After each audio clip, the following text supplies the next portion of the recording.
just want to. That's the case for one late. All right, commission members, you're live. No, my. Thank you. Oh, it's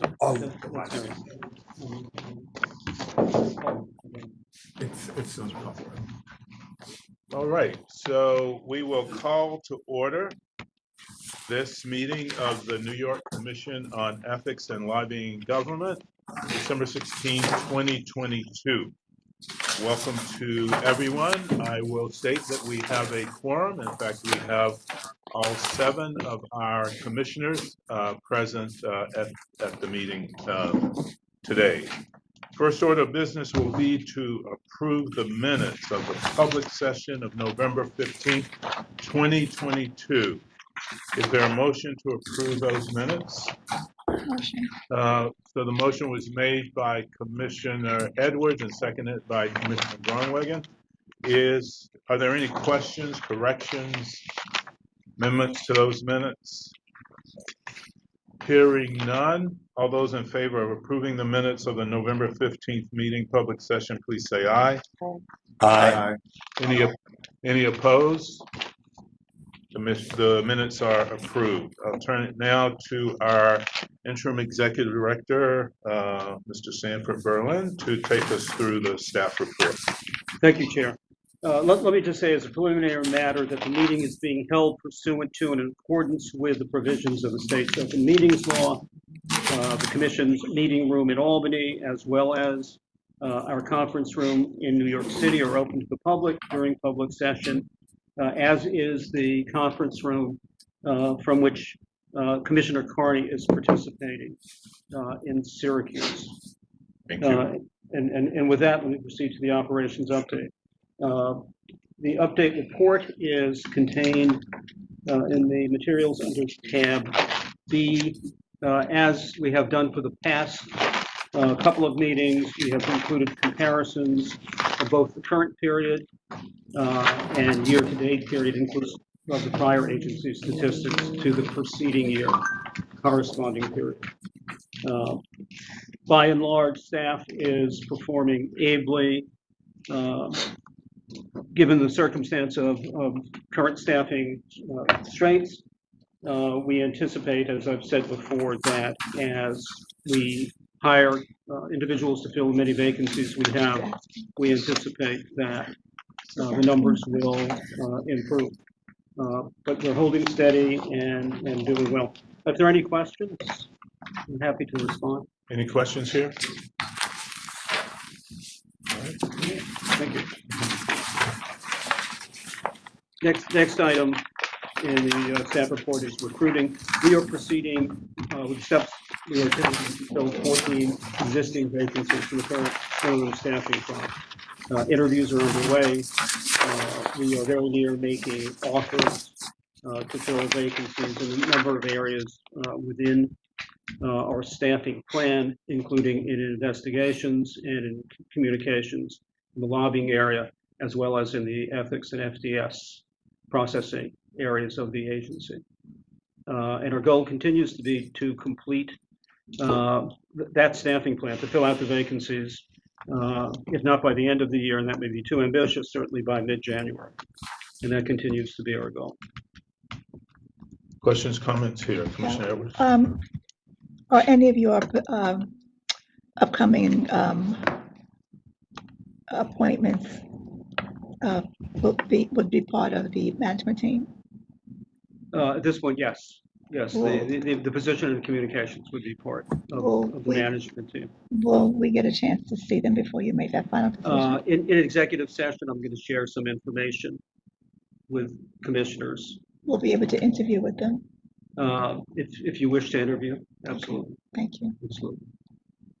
But I did want to share credentials, but that will be part of our closed session. Okay. Any other questions? Yeah.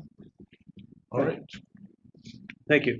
The proposed calendar for the next 6 months, first 6 months of 2023 is under attachment. Oh, I'm sorry, I'm getting ahead of myself. Let me do the budget update first. I apologize. As we discussed at the last meeting, as an overview, the commission is continuing to run significantly under budget on the personal services side of our budget and over budget on the non-personal side. The latter is primarily due to legal fees, outside counsel legal fees that were incurred for the defense of the lawsuit that had been brought by the former governor against the prior agency, and for the internal review that was conducted by that agency. I'm sorry, is that the 742? That's in the 742 line. That's correct. And those legal fees account for approximately $375,000 of that total. In addition, there will be some other costs that we're incurring as we move forward. We do have as a goal, because we will be able to shift surplus funds on the personal services side over to cover non-personal services. We do anticipate that we will be purchasing some additional equipment, video and computer equipment that we've deferred replacing in the past. So you're saying you're switching monies out of the non-personal services into personal services? The other way, The other way? yes. And this budget is from starting July, I'm assuming, right? So the budget runs from April 1st through March 31st of the following year. So our budget is continuing. We have another, taking this view, which is through December 5th, as to actual expenditures. We have nearly 4 months, third of a year remaining. And in fact, if we fill out the staffing plan, we fill these vacancies by January, by mid-January, we will be expending through year end on this budget approximately another $130,000. And if we expand the staffing plan as we've proposed, that's subject to discussion, and we go ahead and recruit and are successful in filling those additional positions, we would be adding another $200,000 through the end of the year in expense.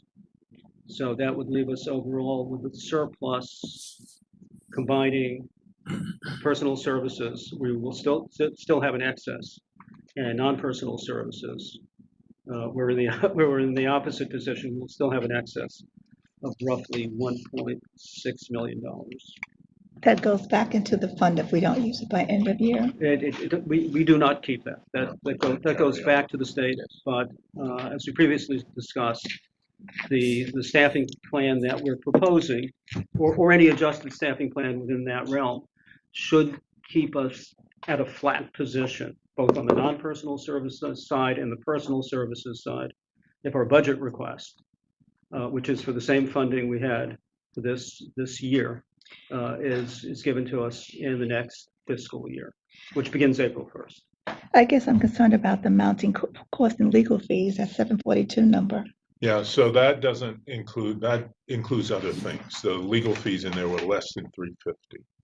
So And- Commissioner Edwards, I'm sorry, Chair. Sure. The 742 is the amount allocated to contractual services Overall, overall. That's not the legal. just legal We fees. probably should have a breakout of what that looks like. at some point. Yes, in the handout with the legal fees. It's in here? Yep, it's in here. Okay. In that handout. Right. And that, for the legal fees, we're looking at 414 for the year. And we should not have a repeat of that. That was mainly our predecessor agency that accumulated all of those fees. If not, Is this your only source of revenue? Are there any other sources of revenue? just the state. Contingency. We do have sources of revenue Right. that we collect in filing fees and so on, but It's not- those go back into the state. Right. So we report those as part of the budgetary process. Our But we don't book- anticipated revenue. But we don't book it. We It goes, we don't book comes it. in and out. We don't book it as revenue. It's not our revenue. Sounds like a lot of. We can talk to the legislature And and the the school governor board about of that. education but- budget. Vice Chair Austin.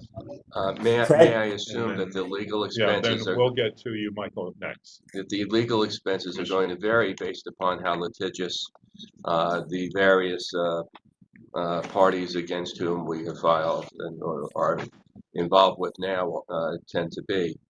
We do have some that we've been following where there have been motions and matters pending the appellate division. And if there are less of them, the number will go down, I assume, and if there are more of them, the number will go up. And we should recognize that in almost all of our cases, the commission's cases, we're represented by the AG. Right now, everything that we have out there that's being litigated, as I understand it, the AG is our lawyer. It's only in exceptional circumstances as presented themselves to the last commission would we hire outside counsel. Commissioner Cardoza. We discussed this briefly last time, but it seems to me we're so dependent on next year's budget being increased. And people will say at superficial, well, you didn't even spend your money last year. And it's so critical given the importance of increasing the staff, as we've said. What are we doing to lobby effectively? The legislature and the governor will be coming out with her budget, I assume, in January, to be sure that we are articulating our needs as effectively as possible. We already are in dialogue with the Division of Budget. They're in very preliminary phases, and we are optimistic.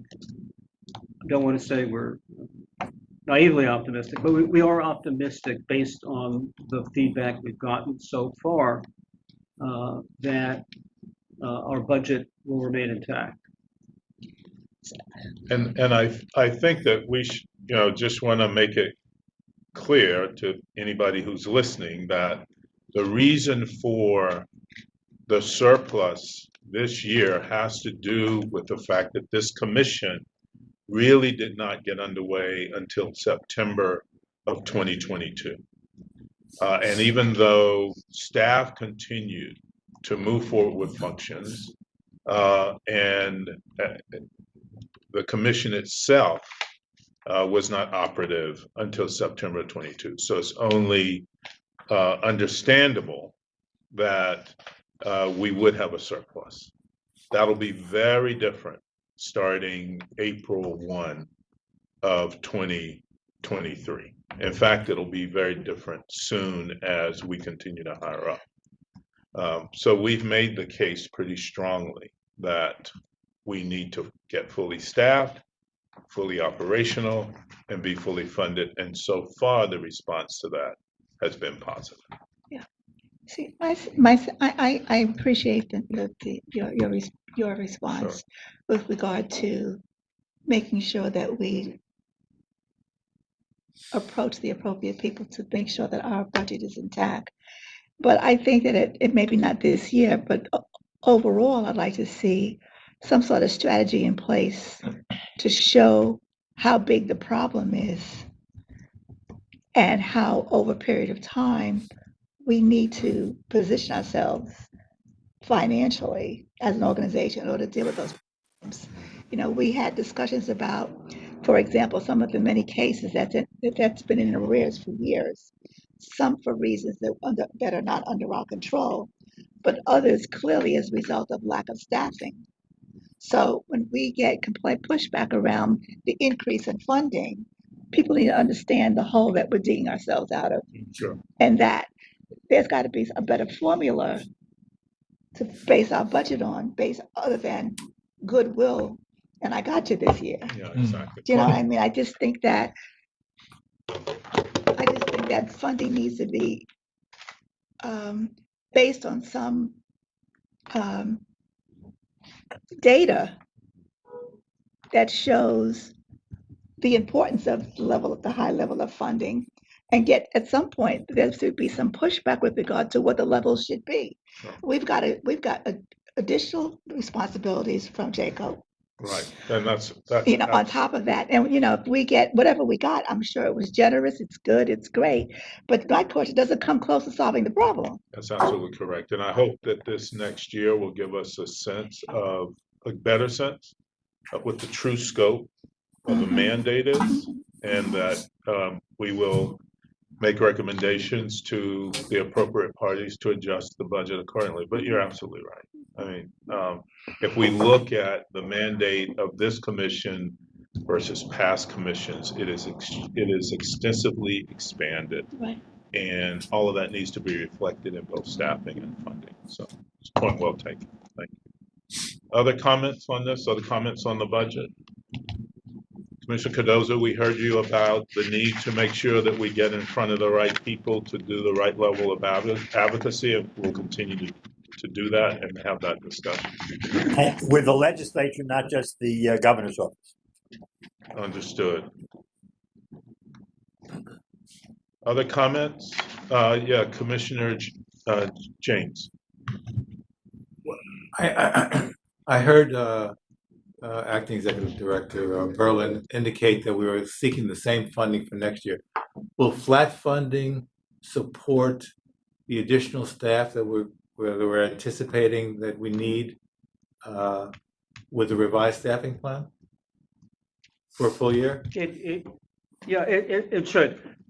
I provided you in connection with our budget submission with two scenarios for the proposed expanded staffing plan. One was a median projection based upon classifications and salary ranges that actually showed a potential surplus. I would call it a cushion of perhaps $200,000. At the other end of it, though, if all the positions were filled at the highest end, we would have a deficit of about $200,000. That's assuming that the commission agrees with a proposal which would take staffing from its current level to a head count, a full-time equivalent count of 68 positions from the 47 that the agency had been carrying in the past against actually a staffing plan that called for 51 full-time equivalents. So previously, the agency didn't have enough funding as a result, among other things, of the ongoing flatness of the budget to complete that staffing plan. Our goal first is to, as quickly as possible, and as I said, hopefully by mid-January, and that's the plan. And we think we're well on our way to fulfilling that, to get up to that base level of 49 to 51 positions, and then take it up to 68, well, possibly 67. There's some judgments to be made based on commissioners' assessment of what the needs are in the respective operating groups within the agency. And that also takes into account, and there's some decisions to be made that I'd like to talk about, and that probably should be addressed at the committee level first before being presented to the full commission. There are a number of options for how the commission will be implementing the widely expanded training mandate that we now have. And we will talk about new committee structures as has been shared with all of you shortly. Vice Chair Austin has a report on it. All right, anything else on the budget? All right. Thank you. The next item, incorrect order. Now, under tab D is the proposed meeting schedule for the first. We should have a revised calendar that we distributed. We've moved the March date up to March 21st from March 28th. Number of commissioners have conflicts on the 28th. Any questions on the calendar? Chair Daley? I think, Yes, Commissioner James. Yeah, I'm sorry, but I just realized that on January 31st, I am going to the ABA meeting and I will be in New Orleans through the 30th, and I'm not sure what time I could get back that evening. So if it's possible to move the 31st to February 1st or February 2nd. Commissioners, I'm sorry, what time? February 1st to February 2nd.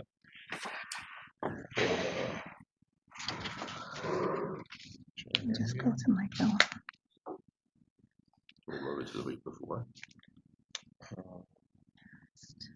Can we, I can do the 1st or the 2nd, but can we do the week before, which would be the, the 20, I cannot do the 24th. January 1st and 2nd. 1st and 2nd, February 1st and 2nd.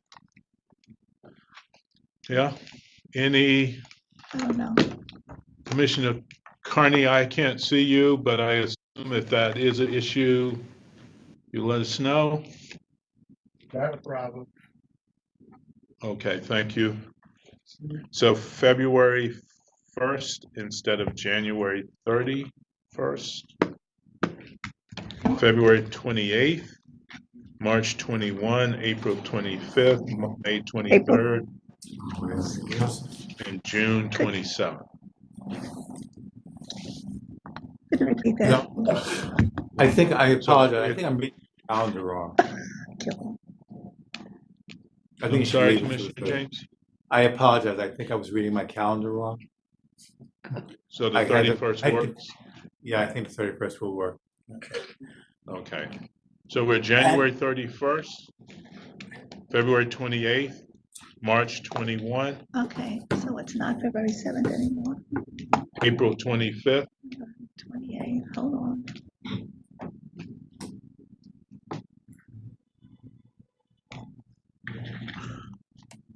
May 23rd, and June 27th. All right. Okay, March Anything 20. else on the dates for the meetings? And can we assume that, subject to weather, et cetera, that we'll be alternating between New York and Albany like we've been doing? Yeah, we'll be alternating between New York and Albany, so that would mean that the January meeting is in New York, February meeting is in Albany. Right. Weather permitting, March meeting is in New York, April meeting is in Albany, May meeting New York, June meeting in Albany. Mr. Chairman, I may Sure. have a problem on the 27th. Okay.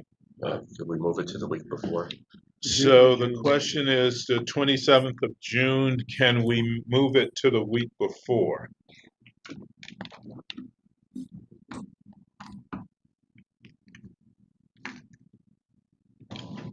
To June the 20th.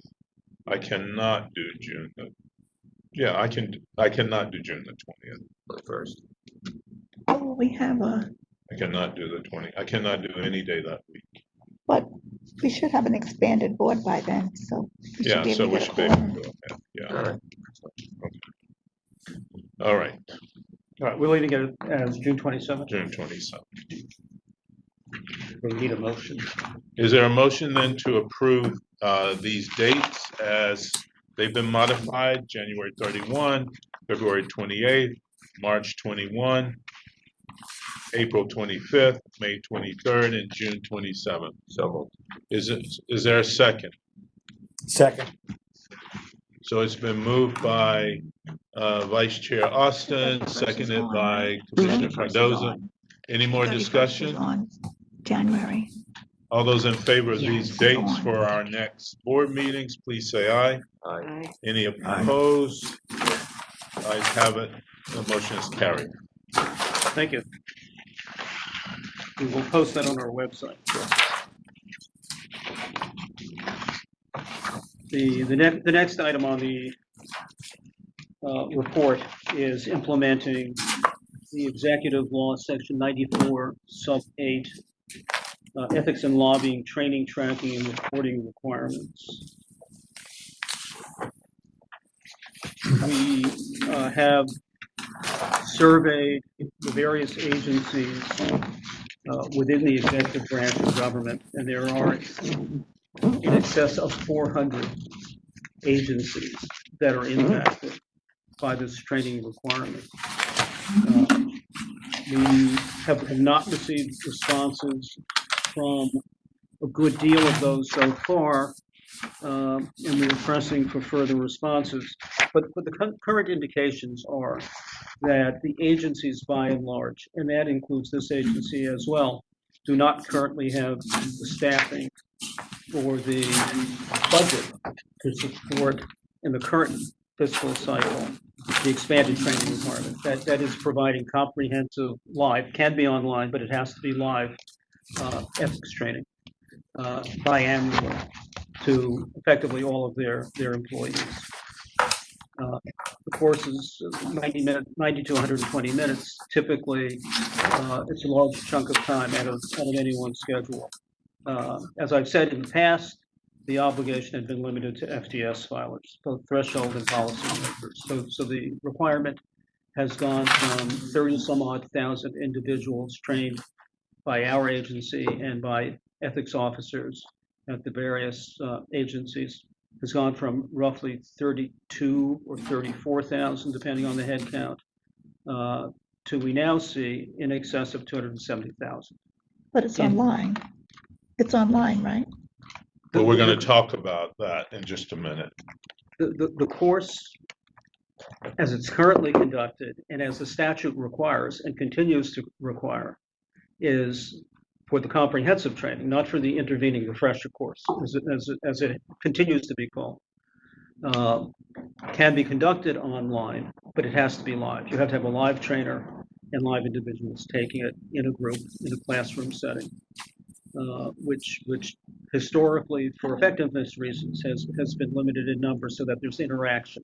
There has to be an interactive portion in the training session. So yes, you can sign up for it online, take the training online. We monitor the attendance online, but there's a live trainer talking to and taking live individuals the group of individuals who are logged in online through the training program. But what we are proposing, while the resources are being built up and the necessary budgetary support is being obtained by agencies, what we're proposing in the interim is to put the course online. Okay, I'm just a little confused because I'm just not tech savvy. Are you describing a hybrid situation where you've got a trainer and they've got to have X number of people in the room, everybody else is online? No. It can be. They're alternatives. They're not hybrid. So to my knowledge, there may have been instances where they're combined. We will have a cohort of individuals, and we try to keep it to a manageable number so there can be interaction. And our trainers may be upset with what I'm saying, but I think the limit is probably under 100. I think they'd like the classes to be smaller. It's an actual live course, but you're logging in on your computer to attend it. There's not necessarily anybody in a classroom other than the trainer when the course is being conducted, but it's considered live training. And it's not uncommon in the legal The answer field. is no. No, I understand. I'm just trying to think of it from a budget perspective. Like, how do you train? How do you increase training to that degree without it impacting budget? But if it's online, then it's not going to be a major impact. It does impact budget because you have to have a ratio of trainers to trainees, and when It might be helpful if you talk to them about the proposal you have for addressing it, and that might help clear it up. What we are proposing as an interim measure is to put the course in recorded form online. We'll develop a verification system so that we can track participation and completion of the courses by certification by the workers in the agencies. The responsibility largely will be on agency ethics officers to make sure their people are signing up for the course and sending in the certifications. We have the responsibility of this agency to monitor compliance, both in terms of the scheduling of these sessions and the taking of them. We'll build a temporary modest system, almost like a giant spreadsheet, to monitor that. We have a much more sophisticated system that we've used up to now. This will be relatively low tech to monitor it. And then when the capabilities have expanded, and we have a number of proposals for that, there could be a centralized training facility that's conducting 10 or 20 of these sessions a day. That would be one model. The more expected model would be the agencies would be able to retain additional trainers at their end, and they could do it online or they could do it live. They could bring their workers into a classroom and do it.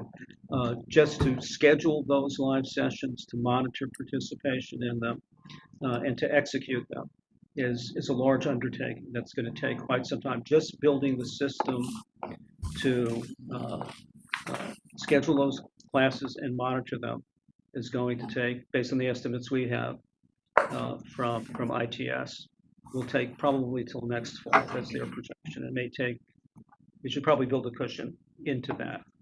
And we have factored the cost of building that into next year's budget. It's within that NPS figure. And in fact, a component in the NPS overage that we're looking at for this year, component of that is additional costs from ITS for them to bring in additional resources. I think, Marianne, is it 137,000? That's the number I have, something like that. Yes. 137 Yes. for this year. And then there's going to be an ongoing expense to build that system. But we want to get this underway. The compliance, understandably, is way at the low end of what we would like it to be at this point. So we want to get these courses out. We want to get them online to the extent we can use more sophisticated learning management systems. We've been talking with OER about putting the course into the SLMS system that they manage with outreach. It doesn't reach the entire workforce. It's about 60% of the executive workforce, but it's a big chunk of it. Commissioner Cardozo. When attendees sign in remotely, do they have to enter an ID in the middle of the course to be sure that they're really there throughout, which is what required for continuing legal education? In other words, how do we know the person is sitting through the whole course? Ultimately, that there will be that verification system. It may not be exactly like that. We are hoping that within a year and a half, we'll be back to conducting real live courses. And we will have that system where we will be able to monitor the ongoing attendance. Whether we've talked about that kind of system, the CLE type system where the code word pops up periodically in other systems. But for this interim system, we're not going to have that capability in time. We may be able to do it through SLMS, but we're not going to be able to reach the entire workforce through SLMS. We're talking about a certification by the individuals that they've actually taken the course. Is it graded? It's not optimal. Is it graded? It's not graded. All you have to do is put your close down your camera. We're not giving tips. Watch TV. On the contrary, we're giving the opposite advice that it's to your benefit. Part of the key function of this agency is to educate individuals who work for the state that it's to their advantage to do their jobs properly and to behave ethically. And one good way to learn what your obligations are is to actually take the course, right, and honestly certify that you've taken it. It's not ideal. People are inundated with work and other priorities. I'm just thinking of my own self. It's like I think ethics is very important. But am I going to sit through the training? Well, I think there are a couple of things. There are a couple of incentives, at least in the interim. One will be that we will have verification as to whether or not an employee actually took the training. And so there is the ability to continue to monitor and to let the employee know that they are required to take the training. So we can do that. I think the issue, yes. Sorry, I just wanted to this is Megan Hennigan, Deputy Director of Education. I just wanted to jump in real quick. Since Kate Ashworth and I do the trainings, we just did one yesterday, actually. I wanted to let you all know that the ones we're doing right now, are doing them by WebEx. and they do have to put in a code word. We place it on a screen maybe 3/4 of the way through, and then they send it to us. So we do definitely have a verification method, and there is an attention score on WebEx too. So we use a bunch of factors to make sure that they've attended. Sorry to interrupt, but I Excellent. wanted to let you all know. No, that's great. No, That's that's great. important mission, important I can figure out a lot information of to ways to have, get so around thank that. you. Yeah, and that's, I just want to that, that, that, ethics training. that is the goal. The problem we have is we don't have the capability, and the agencies don't have the capability to provide that level of training. We're building the system.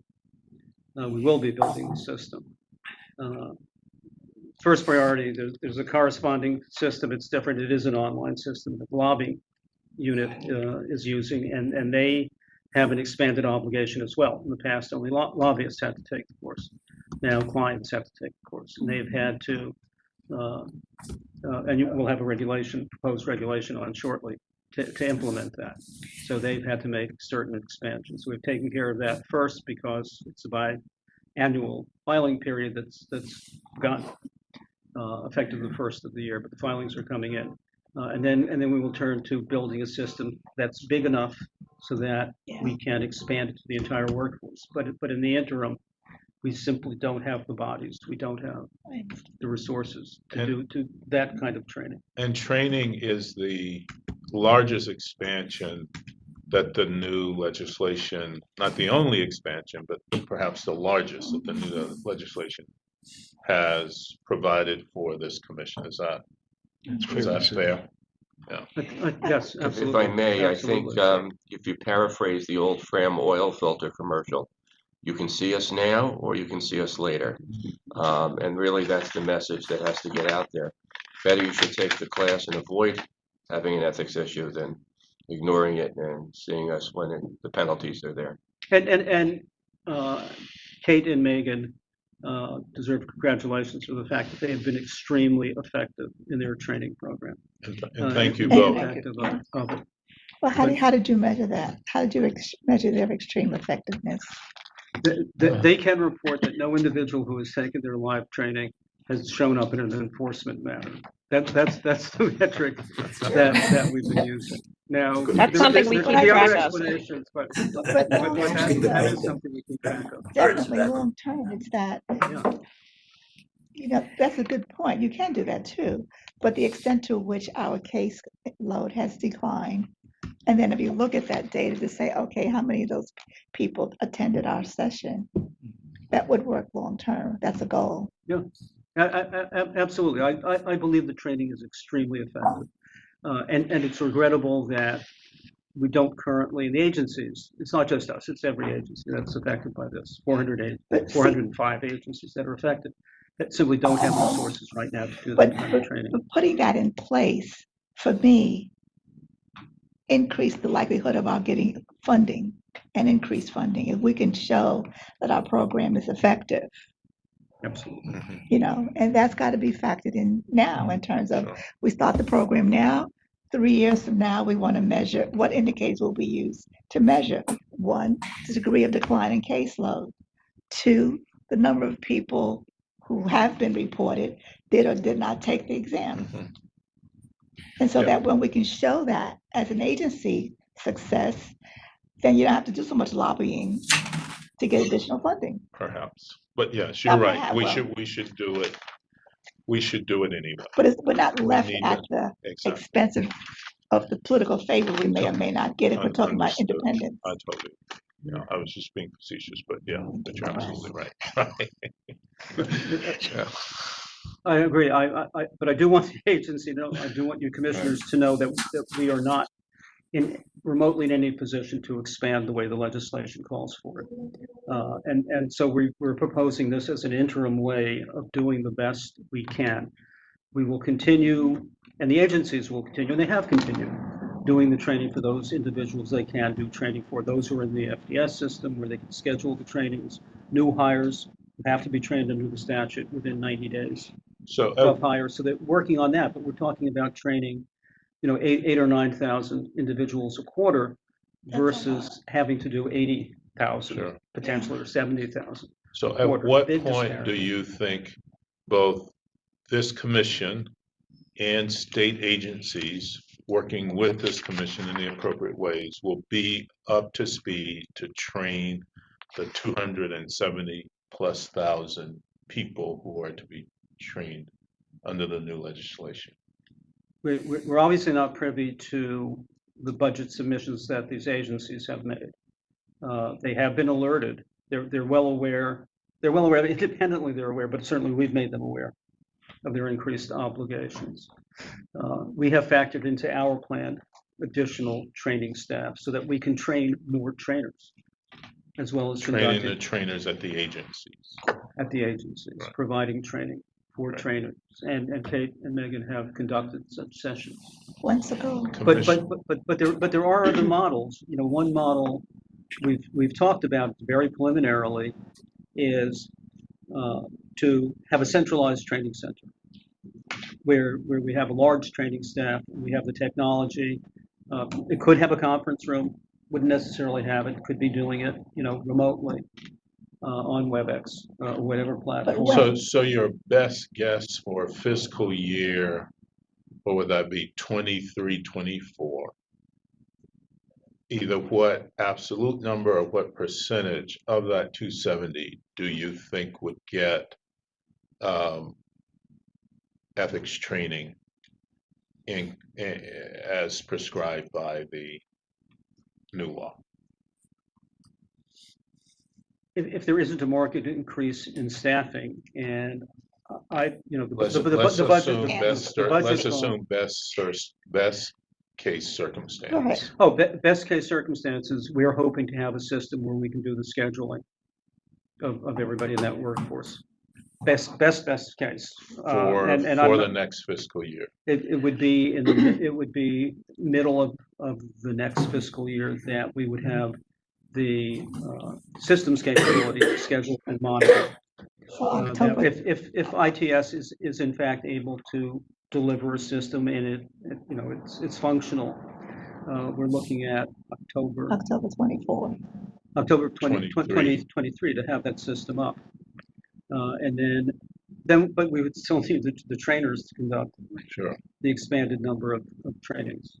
So best case scenario, by mid-fiscal year, we could start scheduling a more ambitious program, and then we'll have a better idea. And by the end of that fiscal year, have most of that 270,000 trained. Best case.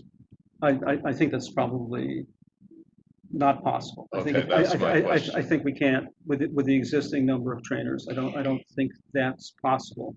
In the current format, we would have to think about having far more people participating in the sessions, and whether the effectiveness remains the same is a substantial question. Right. So if I'm a person looking at New York State, its employees, this commission, the agencies, and we have this standard of ethics training.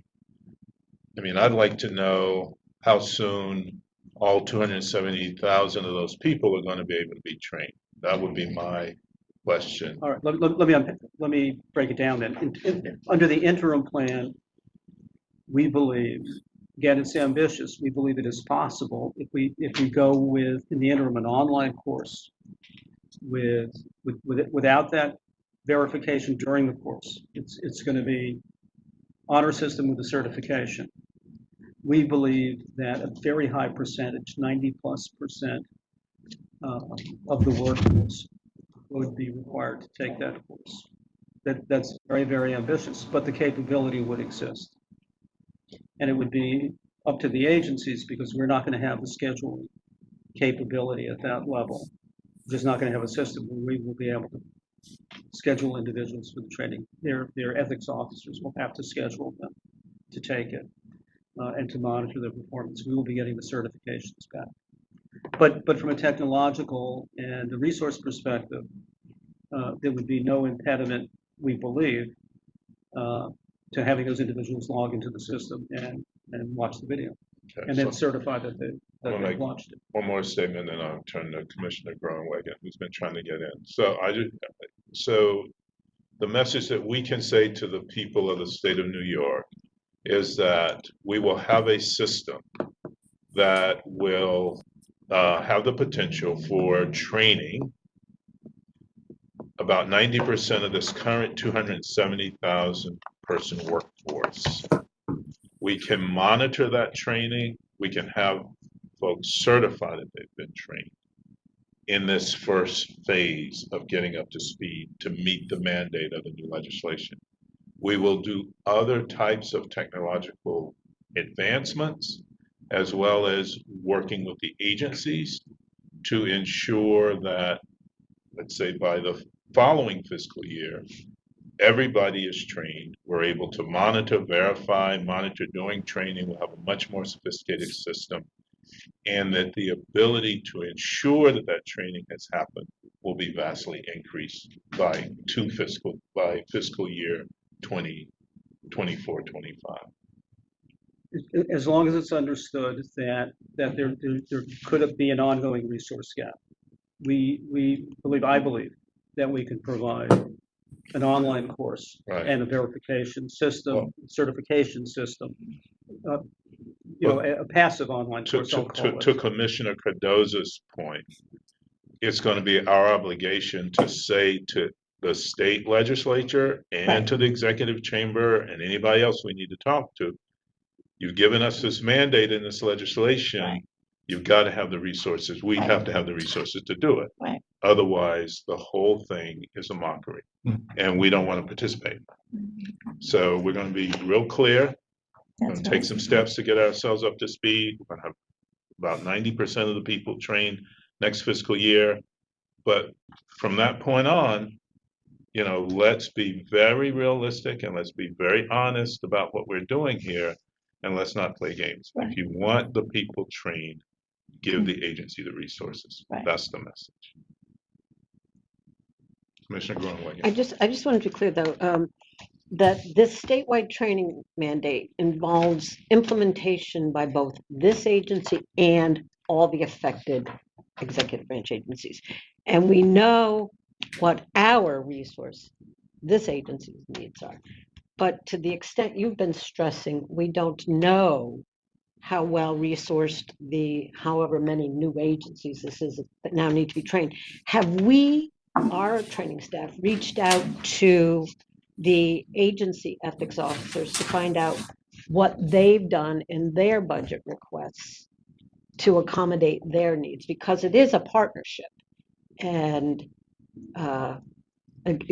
the actual implementation is so dependent upon the in-house agency ethics staff that if they're not adequately funded, no matter how effective our lobbying is, we're still going to have that weak link in the.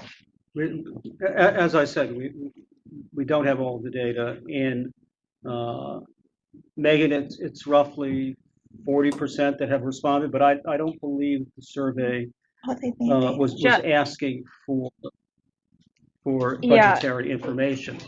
Kate and Megan have met with the agency ethics officers, and they're well aware of their obligations. So they're mandated. Their mandate is to do this. The mandate is an expansion. The obligation of this agency under the statute is to administer the program, to create the program, the actual course, which Kate and Megan have done. In fact, they've created several levels of course now, because we're no longer dealing only with FDS filers, policymakers, threshold filers. It's the entire workforce. So they have different versions of it to make it more accessible to a more diverse workforce. So they've done that. And we're now devising systems and proposals to administer it. My question is, yeah, we have interpreted the mandate, and the ethics officers understand it, that it's a shared responsibility. so I know we're mandated, but are they mandated is my question. In other words, is there some entity out there that says this has got to be your priority? So they don't have to decide whether they're going to put in their budget. They got to put it in their budget, they have to do it. We're- Or is we're- it just us? It's us administering the program, and we have instructed them that they have that obligation. And We're responsible Commissioner, for administering it. Go I ahead. will say thanks, Judge. In the survey, we didn't ask for precise budget information, but we got, I would say 40 to 45 of the larger agencies who got back to us and affirmatively said, yes, we have not a lot of staff, or there's labor issues, or things. So we've gotten a lot of feedback, and there was another point I had to make, but well, we've gotten the response. Oh yes, and as the judge said, every time I've talked to one of those ethics officers, I've said you really should go up and communicate this to your executive staff so they know that there might be a need for a request in your budget for training staff. And that's for 40% of the workforce we're No, responsible the for, agencies. of the agencies. So where's the 60%? Where's the other 60%? So, Who are We're pressing them. We're Does you see pressing what I them. mean? It's like, Yeah, no, I think the message goes out It's gone to all of them. from here, from commission staff to the agency, to the agencies. Message goes out to this commission, to the agency heads. This has to be done. There are no options here, right. so let's get it done. I think it's clear when you read the ACRA, the law that created this commission, that by implication, all of the other agencies have to fall in line with the programs we do. The legislature didn't have to change the law with regard to each of the 400 some odd agencies, and so you have to comply. By putting us in charge of the education and the training means that they have to comply by implication. Doesn't mean they And will. it's just it's incumbent upon this agency, this commission, and commission staff to ensure that those agencies Right. comply and to call them out when they don't. And perhaps there's value in agency head to agency head's communication Sure.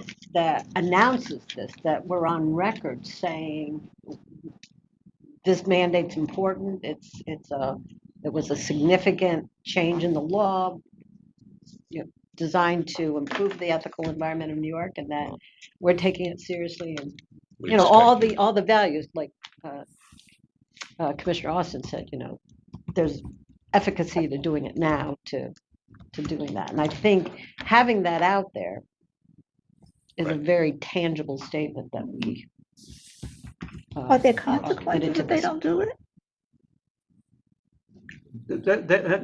That's been an issue from day one with these training requirements.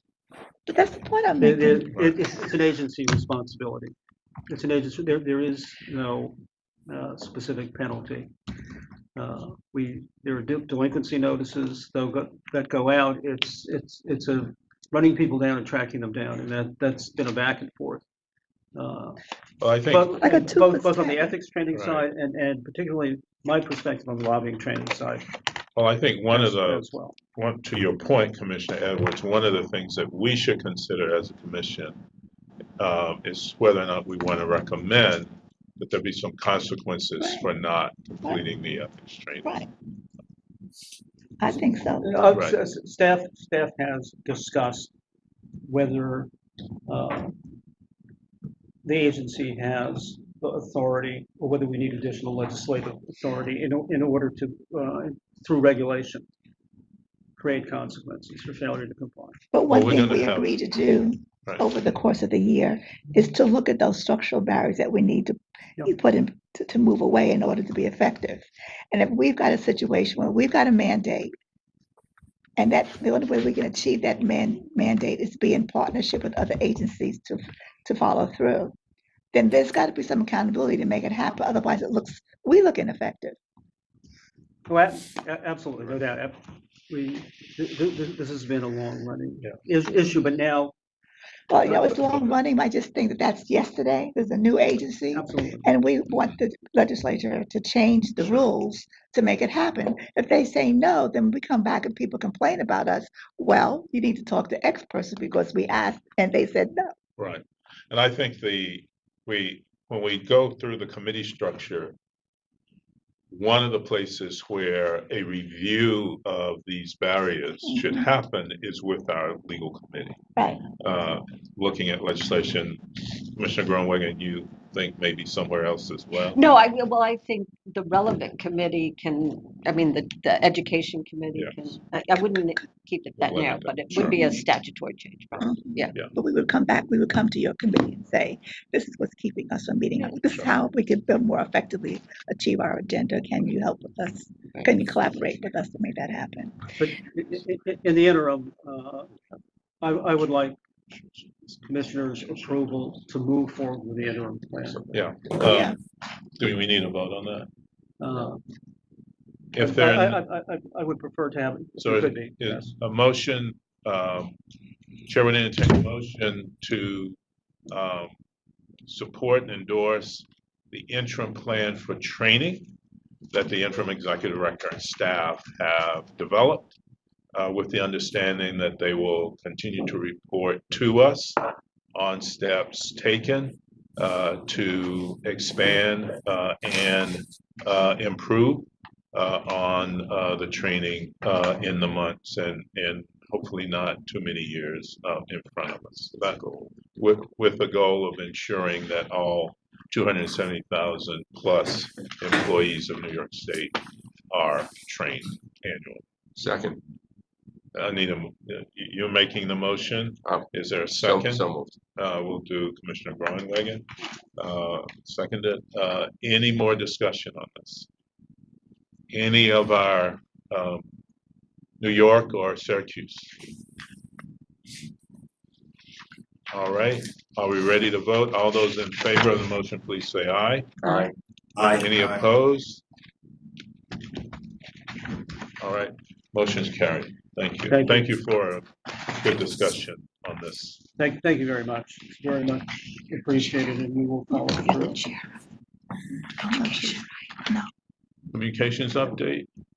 I simply wanted to report that, as discussed at the last meeting, voted at the last meeting, did conclude negotiations and their strategies. The contract was signed on November 28th, and it will run through no later than February 28th. This is for the communications person. This is for the communications consultant. What tab is it under? Sorry. So that has been completed. What tab is it under? There's no tab for it. Oh, okay. Yeah. Ethics reminder. The ethics group periodically during the year issues ethics reminders. And Keith can speak to that. It's gift season, so.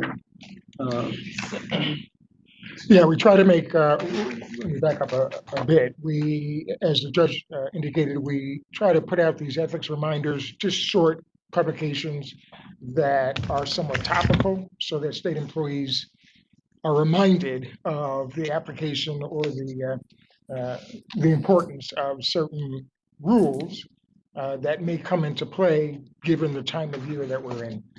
This is the gifting season, so we've tried to put out something that is not exactly what we've put out before, because of course, gifting season is every year. So we've tried to make the guidance a bit fresh, but nonetheless, keep people sort of sensitive to the fact that they've got to be aware of these gifting limitations. Yeah. I don't know if it's been distributed, but the point of this is to at least let you know that that communication is now being distributed across the agency, distributed to all of our ethics agency officers and their contacts. Is it on our website? It will be on our website, yes. It goes on the website. It also has links to the historic documents, Well, and it's also a reminder that if anyone has any questions, any state employee has any questions, they should reach out to the agency. And that's why we have attorneys of the day. And that's why we have a website that provides all of this very, very useful guidance in sometimes complicated areas. But we tried to make it very, very accessible to everyone, and I think the group is very successful in doing that. Okay, thank you. Now for proposed regulations authorizing the issuance of subpoenas and other process by the executive director as delegated by the commission. We need an extension and emergency adoption of the proposed regulation amending adjudicatory proceedings and appeals process regulations 19 NYCRR Part 941. You want to? Yeah, and the reason for that is the notice and comment period on that one will not end until December 25th.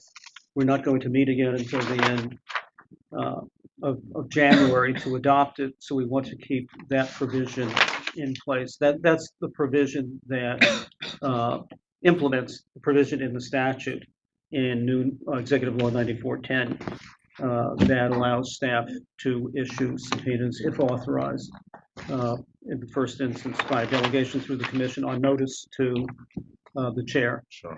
And then subsequent information to the commissioners at large, and also pursuant to the same protocol, authorize the staff to reach out in the course of preliminary reviews or other investigations, make informal inquiries, which otherwise would not be permitted under Executive Law 9411. Sure. So at the risk of oversimplifying, the law changed.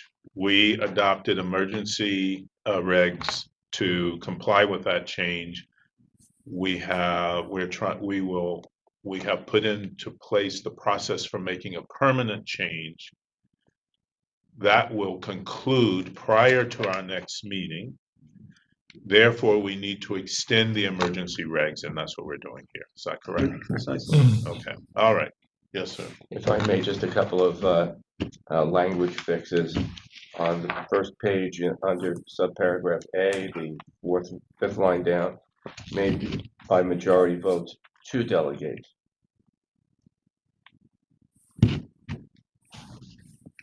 I believe. Otherwise, would it be more correct on the second page under C, the sixth line after civil service law, be an and or, since it could be more than just the one law by which we're making the subpoena. We're doing the investigation. Which line? 1, 2, 3, 6, 7. The seventh line that says it starts the civil service law. This, can I just be clear, this is the same reg, the emergency reg, so if we start, can't really Can't change modify. it. yeah, Well, then never mind. All right. Yeah, Yeah. I mean, Okay. then you get into whether it's a substantial Right. revision or not, so. Yeah. And also, actually, I don't think 2 is the first, the 2 I don't think is needed the way it's written, So and I didn't catch the second. we're extending a reg that's already been approved. Then never mind. Make the motion. And if there are any corrections needed, at the time of the permanent adoption. Right, That's right. no we- problem. Right, we could do can it make the then. changes at that time. No problem. You want to? All right, I move to Similar. accept the amended reg, or the regs as written. To extend To extend our- Right. emergency adoption. Thank you, yes. All right. Is there a second? A second. Commissioner Edwards seconded. Any discussion? New York, Syracuse, New York City, Syracuse? Just- Commissioner Groenwald? just one issue that's not unique to this regulation, it shows up every place, is that the use of commission and colleague I can't find consistency as to what's what, when, and what's the body, and what's the agency. 11-person body, right. and the agency that exists within the Department of State. Perhaps we want to think about an overall amendment to our regs that has a definition someplace that says, as used in our regulations, one means one and the other means the other. You know, one means the body and the other means the agency, or something like that, because It is an issue that has been the subject of years of discussion. And it's partly a question of statutory interpretation. It may be useful to have the legal committee or one of the other committees dig into that question, because it has come up, who, does commission mean the whole body, Right. including the staff? Or does commission mean the commissioners? And I think assembled? we exacerbate it by not having even an internal consistency as to what we need. So just a comment. All right. We will refer it to the appropriate committee to come back with solution for us. Are we ready to vote on extending the emergency adoption of proposed regulations, etc.? All those in favor, please say aye. Aye. Opposed? Opposed? The ayes have it. Motion is carried. Extension is approved. The next item is the larger series of conforming amendments to the adjudicatory and appeals process regulations, Part 941. Essentially the same situation. Same situation. The emergency regs will run out before the end of the notice and comment period and before our next meeting. So this is just, it's the same thing, but extending the emergency adoption of the amendments that we had to make to align with the new legislation.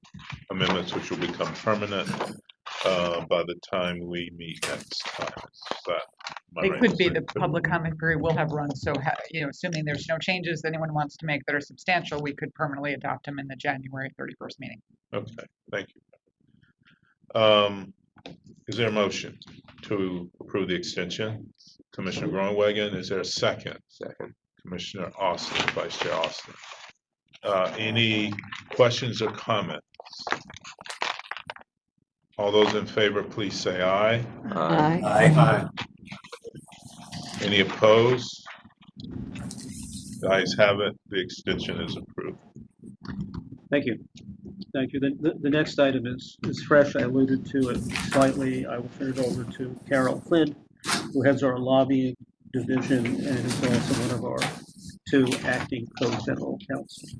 So this rulemaking's at attachment G, and it's this, this similar process. This is the first time though. So today we were looking to see that this be adopted on an emergency basis, and also a notice of proposed rulemaking will kick in. So, and this really will conform and add clients to the current regulations, because in our lobbying regulations, we do provide provisions related to lobbyist training. So this would add in the clients, make a couple clarifications about, for example, if it's an organization, who takes the training, and that would be the CAO of either the lobbying or client organization. Other than that, it's pretty straightforward. We're just adding in clients to what currently works for the lobbyist training. And we're doing this now on an emergency basis because we had been working with ITS. As the judge mentioned, we have a new filing biennial period. It's the perfect time to add this in. Every lobbyist has to do a statement registration for every client. So this training will be connected to the submission of the state registration, statement registration, and lobbyists and clients that are on a new 23-24 registration will have to take the training. And so we think it'll work well. We'll have automatic notices going out through the lobby application, through the submission, and we're thinking this will work very well. And our training is online, so it's a little bit easier Right. to administer. Excellent. Thank you. So we're all clear about Commissioner James. So are we saying that the organization's chief administrative officer is responsible for taking the training for the organization? Correct. But I don't think all the organizations have chief administrative officers, and it may be inappropriate to designate that person to take the training. For instance, I know an organization where the general counsel takes the training and then makes sure everybody is advised of what's required. So perhaps we ought to modify that, and maybe the CEO is responsible for designating a person and letting us know who it is. But I just don't think the CAO is always the person that should get the training. Yeah, we normally put responsibility on the CAO for the lobbyist filings. However, we do have a designee process, which we could make clear in the regulation if you prefer that the designee would of course have to be a member of the organization. They cannot delegate or designate out training to groups that prepare the filings for them but are not associated with the organization. So we could add in language, CAO or designee, along those lines if you prefer. But do we know that all the organizations have a CAO? So the CAO can't designate somebody to do it if there is no CAO. It's part of the registration process requires Right. the designation of a CAO. So each organization is required to designate a person as the CAO? Correct, Yeah, for the yes. lobbying filings, yes. Okay. So this would go hand in hand with that, which is why we phrased it the way we did. But as Harold pointed out, the CAO could be an extrinsic fact Like the general person, so counsel. we have to deal with that situation. So I would. So it's I a would- CAO. I would agree with your suggestion then that the CAO may designate somebody within the organization to take the training. So it's a CAO for the purposes of the regulations. It may not be an actual CAO with the organization. Is that correct? We put responsibility, and so does the statute, Right. on the CAOs of organizations. So that's whether we've always viewed it as the CAO of the organization responsible for the filings, and then Right. would be responsible for the Right. training.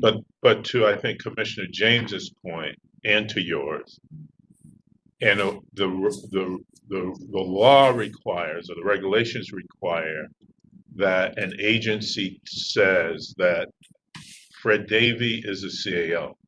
But Fred Davey might be the actual general counsel for the organization, but for the purposes of the regulation, Would be Fred Davey's the CAO, even though he's general. And the one responsible. And the one the responsible. responsible party, Right. yes. Okay. So does that clear that up at all, Commissioner James? Yes, it does, but I think we ought to have that addition that Carol Or recommends. designate? Or designate, yeah. Okay. All right, is there a motion to both adopt emergency implementation of the regulation as well as initiate the process to make the regulations permanent? As So amended, moved. so moved. Second. So moved by Commissioner Austin, seconded by Commissioner Cardoza. Any more discussion? I'm sorry, but yes. That's all right. I just want to be clear that in making this change, not knowing where this term appears elsewhere in regs and statute, are we potentially creating confusion? And that I wouldn't want to do. Correct. Because I agree with you, actually. No, I was already thinking this Yeah. as I'm trying to answer the Yeah. question on Yeah. the So, fly. so Yeah, Commissioner so- James, I think that the only person this agency will be concerned with is who the client or who the organization, forget client, who the organization designates as the CAO for the purposes of complying with the legislation. So it doesn't matter to us in some ways. Let me say it another way. If we say CAO or designee, it's still the CAO for the purposes of this legislation.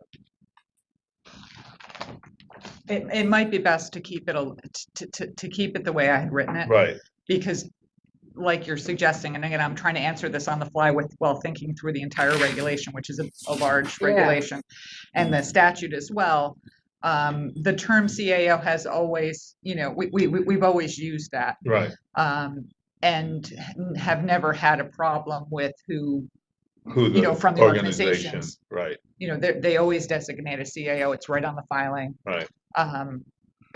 And so So let me ask trying to Commissioner James accommodate, this. Commissioner James, if we leave it as it is, but agree to take a look at it in legal committee and other appropriate committees over the next several months, would you be okay with us proceeding with the language as it is, as opposed to modifying it now? In I light think of the staff is discussion that- concerned that, Yeah. I'm sorry, sir. In light of the discussion that was just held, I would agree to that. Thank you. I should add, this is not a final determination. We do need to have an emergency reg Correct. in place Right. because we're imposing the requirement Right. now. But it is subject to public comment, Sure. of course, and it is subject to revision by the commission itself before we Absolutely. finalize it. Right. And if we need to put it out again, if it's substantial. Right, we could revise the we could put it in- rulemaking, We could revise it absolutely. and put it out again. So even though I'm trying to accommodate, I actually would prefer that it just Understood. Okay. remain as written for now while we think about this. Okay, so, thank you. Yeah. And Commissioner James has agreed to that. So Okay. thank you, Commissioner James. So we will proceed to vote on adopting emergency regs as presented by staff, as written, as well as begin the process of making the regulation permanent. We're all clear on that? Ready to vote? All those in favor, please say aye. Aye. Aye. Any opposed? Thank you. The motion is carried. Thank you.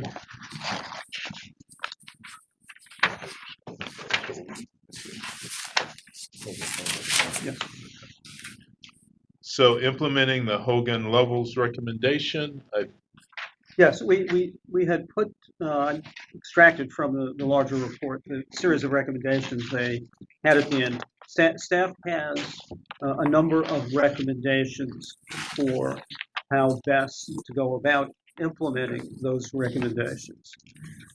Within the larger scheme of how the agency operates under the new mandate that the agency has, and taking into account the way the regulations have been administered up to this time.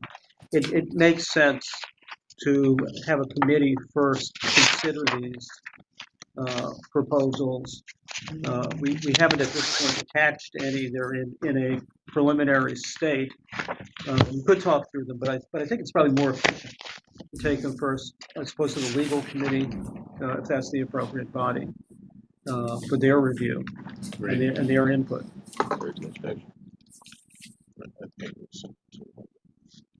all right, so we will refer these then to the legal committee here. No objection from any of the, to come back to the discussion with the full commission. All Thank right. you. Thank you. Thank you. And let's hear about committees then. Commissioner Austin, Funny you should Vice mention it. Chair. Could I Thank just, you. before we Yes. move on though, Sure. can it just be understood, since one of the obvious recommendations is that if you have a statewide elected seeking an outside activity request, can it just be understood that any such request would not be just handled by staff? Of I mean, course. just as a Right. practical matter, Yes. that we don't need So the noted. committee to And make we sure. should reflect it in the minutes. And I will say, when the delegation was made, the statute has changed. The statute has changed in respect of the guidance function. And that's one of the things that I think the legal committee has to look at. In connection with the delegation, I did say that, of course, any request, that the commissioners would be informed of any request. And there would be no action on it without the commissioners being informed. But I think we need to talk about the mechanics Understood, but of the just process. so that the public knows we're well aware of it. So noted, right. Yeah, and it's previously on, but absolutely right to bring it up again. All right, Okay, thank you, Mr. Chairman. Where's that? Committee. yeah, Right. Please bring it up. All right, at a previous meeting, we adopted a committee structure, and that resolution authorized the chair, vice chair, and executive director to make appointments to the various committees. Obviously, the listing that I'm about to give is going to be subject to change once we are at full complement and can share the wealth of the obligations with regard to the various committees. But as it stands now, we have an administration committee, which will be chaired by our chairperson, and it will include Commissioners Edwards, Groenwegen, and Cardozo. Is We- there a handout? We have an Yeah, ethics, we sent it to you earlier. I'll email it to you. Okay. we have an ethics committee that will be chaired by Commissioner James, and it will include Commissioners Edwards, Austin, Carney, and Davy. A lobbying committee that will be chaired by Commissioner Carney, and it will include Commissioners Edwards, Davy, and Cardozo. And a legal committee, which will be chaired by me, and Commissioners James, Cardozo, Carney, and Groenwegen will be included as members of the committee. A communications committee chaired by Commissioner Cardozo, with Commissioners Edwards, James, and Davy as members of the committee. And finally, an education-training committee, which will be chaired by Commissioner Edwards, and it will include Commissioners Groenwegen, Carney, and myself. And these committees will go on the website and will be up on the website by the end of January at the latest, but hopefully a lot sooner. I would also note that as part of the resolution which we adopted, that there would be a specific subcommittee of the administration committee dealing with budget. And we don't have a subcommittee chair for that yet, but it will be comprised of somebody from the administration committee. And these assignments don't require a vote. This is for information only. Commissioner Edwards. Which means we can meet remotely. No, we have not resolved that issue. It's gonna be hard to vote on that without having that in place. Because right now you've got me on. Yeah, I know. Yeah, it's a huge challenge for us that we're gonna have to wrestle with. And perhaps the legal committee can address that as Yeah, well. exactly. Can I add to that? Yes, sir. I'm more in favor of these committees. It makes a lot of sense. But the issues raised with the open meetings law really put a question as to how we can effectively have committee meetings. And I think Nancy did a very helpful analysis of this. And until that issue is resolved, can we have committee meetings? Or should that be Well, something yes, discussed? so we can have committee meetings. They're just open to the public. It's not the public I want to exclude. I understand. It's getting to New York or to Albany or any place. cost Right, time and, right. Well, effectiveness. that's a different discussion. but it's tied to this because maybe you have to consolidate committees or something. We can't take on this task without that in place. Well, I think that you're correct. All right. So what we need to do, let's adopt the committees, and then we need to make adjustments as necessary until we determine, until we've had a full discussion with all parties, all relevant parties, about how it is these committees can function in light of the obligations of the open meetings law, because it's the open meetings law that determines that we have to meet in person, in a place where the public can also join us. Part of my, and I'll make it personal, part of my advocacy would be that we could have greater public participation if we could do these committee meetings virtually and allow the public to attend virtually. And I would recommend to whatever parties we need to recommend it to, that the change be made to allow us to do that. We have to figure out that process. In the meantime, the administrative committee can meet, the education committee can meet, and the legal committee can meet, and then we'll figure out what we need to do about the rest of them, but we need to do what we can with what we have while we wait on while we work toward making changes so that we can do this more efficiently. We should have these meetings around, you know, The board make meeting. the board meetings, have the That's all-day board meetings. That's correct. But always in Albany, and we meet That's correct. throughout the night. That's correct. Lord. We will work on it. We will come back to the commission with a proposal for how In we the do first it. of the new year, In the first of the new year. first of the new year. In the first of the new year. First. There's no vote required here. Any more discussion though on this before we move forward? The only thing I would note is, the committees are rather large. They are. And I would think as we get additional commission members, we will revisit the size Yes. to make them Correct. more nimble. Yes. So that some of us, so that we are not spread over so many committees. I agree. Yeah. Yeah. It is a work in progress, as is this commission in its early stages. But you have to walk before you can run. Yeah. All right. And I should add that staff will do everything we can to facilitate the convening of the committees and figuring out the best way.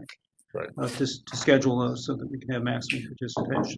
Could I make one additional recommendation? I think it would be helpful to have a designated staff member attached to each commission. Absolutely. I think And have it recorded, just, Each committee. I mean, each committee, because I think for record-keeping purposes, that's just in coordination. I think that would be advantageous. And I don't think it need be the executive director each time. I mean, obviously for admin, that would make sense, but when you have a general counsel to legal, you Yeah, know. we'll attach and we'll have discussions with the chairs Right. to attach individuals. Okay. of the senior management team, right? Yes. Yeah. yes, Right. yeah. Yeah, I thought that's, I I understood that to be the case. And just and wanted frankly, it to be explicit. you know, there may be a coordinating role that's specifically assigned, but depending upon the nature of the discussion, it may make sense to have several members of the executive team participate in these. I think that may be, in some respects, more efficient for the operation of the specific committees to have more input, more resource available in the course of the discussions. Well, see, I'm just used to the head of the departments that correlate with these committees be our support staff to help us understand that piece. If they need to bring additional staff in, then they bring additional Sure. staff in as they see fit. Don't you think? Yeah, I think it's going to depend upon the nature of the committee. Yeah, so, you know, some of these span Well, give me an several example where it won't. groups. Give me an example where it wouldn't be appropriate.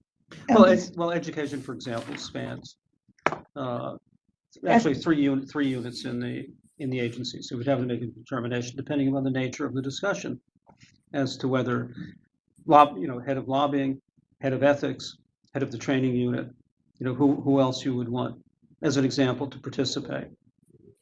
Legal could involve investigations. It could involve, once we fill these positions, general counsel, deputies, general counsel. So there are any number of situations where The head of the division would make those decisions Sure. based on what's on the agenda. Well, exactly. So we're still dealing with the senior management staff, and that they would delegate who would be appropriate to provide the support we need based on the agenda, Yeah, exactly. right? Exactly. Right. And also generation of the agenda, because, you know, generation of the agenda. Do bear in mind that, you know, staff will be, Right. this is a tremendous resource for staff to be able to, just a number of items we discussed, you know, this morning. No, I It's think it important should be for staff to have staff-driven. that kind of input. All right. So we're understanding committee. We have these committees. We got to work on how we're going to meet in light of the open meetings law and the number of committees we have and how the committees are going to be staffed, senior management team, and then additional staff is needed. All right. Thank you. Yes. The next item is scheduling the annual public hearing. Executive Law, Section 94(4)I calls for the commission to hold a public hearing at least once each calendar year to take testimony regarding the operation of the commission and to solicit public input regarding potential or proposed changes in the laws under its jurisdiction. I don't have a specific date in mind. There have been prior suggestions that we do it early in the coming year. I think that makes a lot of sense. We may want more traction. It may be too soon to do it before the next meeting is not until the end of January.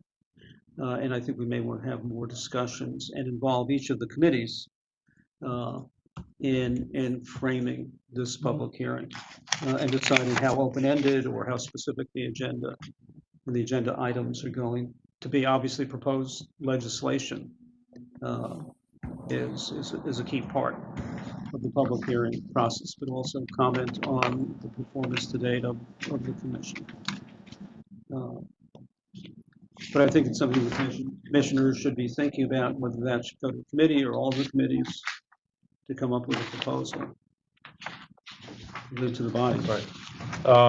So I think that, can we tell the public that we will have this annual public meeting within the first quarter of the new calendar year?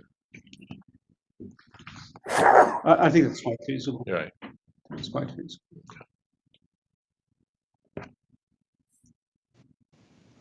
Okay. All right. So that would be in addition to our regular meetings. In addition to our So we have regular to put that meetings. on that We have calendar. to put that on the calendar. And we'd have to decide on a location or multiple locations where the hearing would be held. The prior agency had not done one of those until I think the third year report. And there was also an independent study commission. I believe it was held in a large location. And we could look for one in Manhattan or in Albany or both locations. Okay. Using remote technology. Well, we will have a report back by the January meeting at the latest on when we will hold an annual meeting, but it's possible that we could come to the conclusion that we will do one, that we will schedule one before we meet, not have one, but schedule one before we meet again in January, and we will make that public if we do restart the commission. Is that fair? Is that clear? So we're okay. All right. Applications for exemption from revolving door restrictions pursuant to Public Officers Law 73-8-3. This is a reprise of a prior matter, and I'll turn it over to Keith St. John, who is our Director of Ethics and also co-acting General Counsel. Commissioners will recall that at last month's meeting, among the items on your agenda were the consideration and approval of 4 applications, 3 from the Thruway Authority and 1 from Homes and Community Renewal. Action was taken on the 3 from the Thruway Authority. You deferred until today's meeting further consideration of the application from the Homes and Community Renewal for the commissioner of that agency to contract with a former employee. In the revised letter that is in your meeting book, you've got the information that was not available to you at last month's meeting regarding the specific hourly rate and the specific and sort of certain number of hours per week or days per week that the former employee would be expected to work. So as opposed to the range that existed last month, we now have a rate certain, an hour certain, and a day certain in terms of when this employee would be working under contract for Homes and Community Renewal. And is it the recommendation that we approve it? That would be my recommendation, yes. Is- Because the hourly rate that the agency proposes to pay this former employee is the same rate at which the employee was paid just before their retirement. Motion to that effect, that we approve this request for allowing this former employee to come back to do this limited amount of work within the scope as described in the letter. Commissioner Edwards has moved it. Is there a second? Second. Second. Vice Chair Austin has seconded it. Any more discussion? All those in favor, please say aye. Aye. Aye. Opposed? The motion's carried. Agency acronyms. Hope this will be quick. COELIG or CELIG. I think the majority of the commission members like COELIG. COLIG. Are we in agreement with that? If we are, we can just move on. It won't make everybody out there happy, but we've got to decide and be consistent. Any objections to COELIG being the acronym for the agency? All right. Consider it approved by acclamation or whatever the appropriate term is. Thank you. OITS will be very happy. We'll keep going. All right. Is there any new or other business? No, not on this agenda. Hearing none. Motion to enter into executive session pursuant to Public Officers Law 105 and Executive Law 94, subsection 11, to address matters concerning employment of personnel, pending litigation, and investigative and enforcement matters that is confidential pursuant to section 94 of the executive law. Is there a motion to that effect that we adjourn to executive session? So moved. Commissioner Vice Chair Austin and Commissioner Cardozo seconds. Any discussion about adjourning to executive session? All those in favor, please say aye. Aye. Opposed, Aye. no. The ayes have it. We are adjourned to executive session. Thank you. Thanks, everyone.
All right, we are live.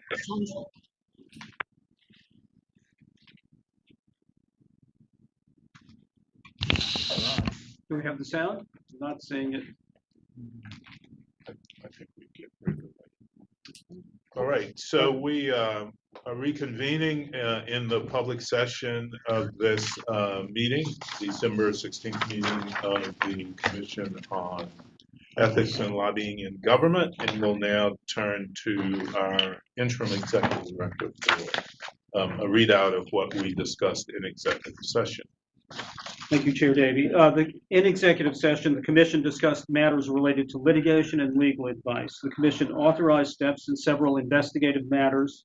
The Commission closed 6 matters, and it discussed several other investigative matters and litigation.